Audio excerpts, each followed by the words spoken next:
राम राम नमस्कार। तो गोस्वामी तुलसीदास जी महाराज रामचरितमानस में लिखले बानी कि जाकी रही भावना जैसी, हरि मूरति देखी तिन तैसी।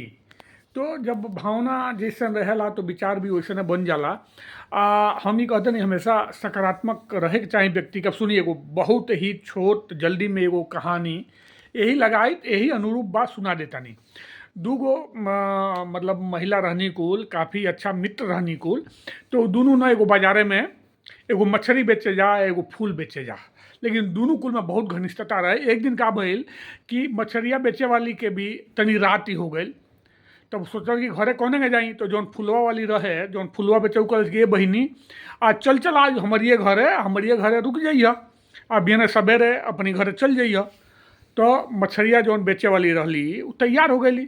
फिर दोनों जन गए लोग फूल वाला के घरे। फूल वाला जौन रहली अब बुझी कि फूल वाला के जौन घर रहे फूल बेचे वाली के, तो कोई घर में जगह जगह सुगंध एने ओने फूल फैलल रहे, अलग अलग विभिन्न प्रकार के फूल जगह जगह धैल रहे। तो खाना वाना हल्का बनल, दोनों जने खाई लोग। जब सुते लागल लोग तो जौन मछलिया बेचे वाली रहली उनका ओंघिए ना लागे।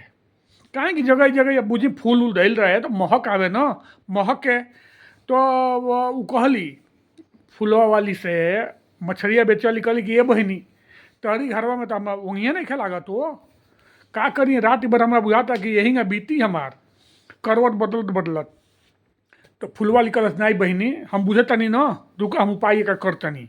फिर फूलों वाली का कैलस कि वहाँ जितना फूल उल फैलल रहे पसरल रहे सब उठा के कहीं और कोठरी में धो डालस।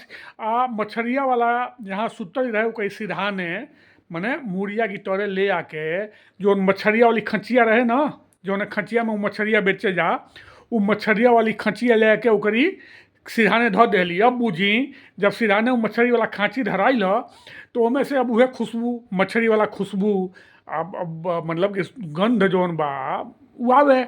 अब इनकरा मस्त ओंघी लागल। तो कहले के मतलब ई बा न जे जौने परिस्थिति समय में रहेला वो अनुरूप उ ढल जाला आ उहे ओकरा पसंद आवेला। ये हमारी बाती के आज की राजनीति और देश और से हमरा नइखे मतलब, ई हम सीधे वो कहानी कहनी है। तो जौन विपक्ष बा न कुछ ओकरा उहे बा उहे चीज़ पसंद बा जौन ना होके के चाही।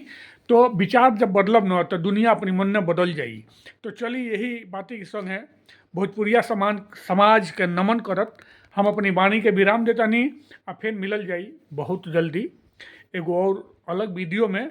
तब तक खातिर नमस्कार बा। ई वीडियो हम बनौनी है ना पहरुआ चैनल पर डाले खातिर। नमस्कार।